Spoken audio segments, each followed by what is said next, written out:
So hello sa inyo guys and welcome sa Cycling Voyage. So bale sa video ito, Q&A version muna tayo. So bale sasagutin ko lang yung ilang mga katanungan dito sa channel na syempre about sa bike. And then ayun nga, namili ako sa comment section ng ilang mga tanong na kaya kong sagutin. And ayun, para makatulong na rin kahit papaano. So tara, umpisahan na natin. So pinakaunang tanong, kasya ba daw sa Trings M100 Elite yung 29er na gulong, tapos 2.20 pa yung lapad. So by the way nga pala, yung Trings M100 Elite 27.5 yan. Tapos ang sabi niya dito, papal sa kanya daw ng 29er na gulong. So kung kakasya ba yun, ang sagot hindi. Dahil actually kahit nga yung 29er na na 1.95 lang, hindi na magkakasya dun sa pang 27.5 na frame paano pa kaya itong 2.20? And kung gusto mong mag 29er, mas maganda kung mag-ipon ka na lang para sa isang 29er na frame. So ayun, at least walang sabit yon. Pero kung wala ka namang pambili, edi makontento ka na lang muna. So pangalawang tanong, pwede ba daw i-tubeless yung stock rims na non-tubeless tapos gagawin itong pan-tubeless? So honestly, kung susundin natin yung standard, para sa akin hindi ko siya mai-recommend Kasi yun nga, hindi nga siya pang tubeless. Now para lang malaman nyo, yung mga tubeless rims kasi, madalas yung pagkakagawa diyan buo yan. Parang hindi siya nakadugtong. Kumbaga hinulma talaga siya sa sa alloy, parang isang gawaan lang. Yung mga rims kasi na pang hindi tubeless, usually hati yan sa dalawa syempre since hati nga yun sa dalawa, yung sealant medyo lalabas doon sa pinaghatian, kaya hindi siya pwedeng gawin pang tubeless. Although meron akong isang YouTuber na napanood na ginawa niyang pang tubeless yung pang non-tubeless na rim. Ginawa niya yung sa may dugtungan, nilagyan niya ng mighty band or kung ano mang pandikit yon. Tapos gumana. As in gumana yung pang non-tubeless, tas nagawa niyang tubeless rim. Kaso yun nga lang, syempre para sa akin, kung medyo bata ka kasi mag-ride, I guess hindi yun ganun tatagal. Kumbaga saglitan lang yun. Kaya para sa akin, bumili ka na lang ng pang tubeless na rim. Tsaka hindi na naman ganun kamahal yun Di syempre yun nga, baka madali pa sa gitna ng daan, kaya imbis na yun nga mag DIY tayo, di na lang, doon na tayo sa mas safe. So pangatlong tanong, okay lang ba daw na rear hub na lang daw yung kanyang paltan, tapos yung front hubs kahit yung stock na lang daw? So bali ganito yan guys, naka thread type daw siya na hubs, gusto niyang mag-upgrade ng cassette type, pero since medyo kapos ata siya sa budget, di parang yung rear hub na lang daw yung papaltan niya muna. So ang sagot, pwedeng pwede naman yan. Lalo na ngayon, dumadami na rin kasi sa online yung mga nagbebenta ng isahang piraso lang ng hubs. Hindi gaya nung araw na na pares lang lagi. Kasi tama yung point yan na ang purpose lang naman daw nung ng front hub paikutin lang naman daw yung bike. Kumbaga wala naman daw siya ganung mechanism.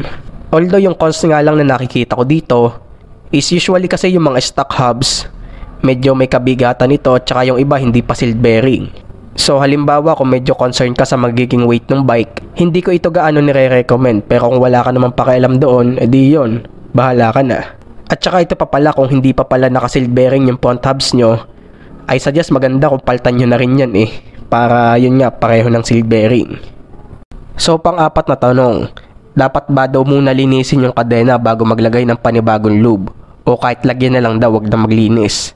So para sa akin, kung akong tatanungin, mas recommended ko yung syempre linisin muna bago maglagay ng bagong lube. Dahil mayroon ng mga nanikit dyan ng mga buhangin So yun lang, para at least matanggal. Tsaka mas maging smooth yung yung padjak. So question number 5, pwede ba daw lagyan ng drop bar yung MTB kahit mag-shock na lang daw at matabang gulong? So based sa tanong niya, parang sinasabi niya na na parang trip niya lang yung itsura ng drop bar So para sa akin, kung gusto mo lang naman mag-drop bar or makaranas nun, di ayun, pwede naman yan. Yun nga lang, parang nga lang sa mga nanonood na nagbabalak mag-drop bar, tapos parang gawing pang road bike yung MTB nila. Para sa akin, hindi ko yun nire-recommend kasi yun nga, hindi naman ganun kalaki yung benefits na makukuha nyo. At the same time, medyo nagsayang lang din kayo ng ng pera Kaya ayun, kung nagbabala kayong mag-drop bar setup, tapos parang gawin siyang parang cyclocross yung MTB nyo, I suggest wag na lang, bumili na lang tayo talaga ng ng totoong road bike or cyclocross para ayun. So bali may dalawa nga pala akong video na ginawa tungkol dyan. So panoorin nyo na lang yun para yun nga, mas malinawan kayo. So pang last na tanong, delikado ba daw yung paggamit ng Goatlink kasi meron daw siyang kaibigan na sinasabi na delikado daw ito. So sa totoo lang, hindi naman talaga delikado yung paggamit ng Goatlink, wala naman dapat ikatakot dito. Pero yun nga lang, kapag gumagamit ka nito, meron nga lang itong ilang mga disadvantages. Dahil yun nga, unang-una, pag gumamit ka ng Goatlink, hindi na ganun ka-smooth yung shifting ng inyong mga RD kung i-compare kung wala. Pero honestly, para sa akin, wala namang masama gumamit ng Goatlink talaga. Especially kung medyo lower end yung inyong mga drivetrain. For example, yung mga Shimano Tourney, Alivio, tsaka yung ibang mga brand. Para sa akin, hindi lang ako gumagamit ng Goatlink kung medyo maganda yung drivetrain ko, gaya ng Deore, SLX pataas, yun mga ganun. Kasi yung mga higher end na drivetrain, syempre alam na natin yan na maganda yung shifting niyan. Pag ginamitan mo ng Goatlink, wala na. Parang na siya, hindi mo na mailalabas yung full potential nun.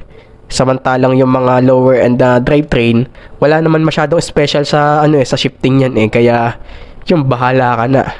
Pero ang kagandahan nga lang sa medyo high end na mga drivetrain, malawak na kasi yung yung mga cogs na kaya nung i-clear kahit hindi mo nagamitan ng Goatlink, kaya na nung mag-clear ng mga 50 teeth na mga cogs, mga 52 ganun.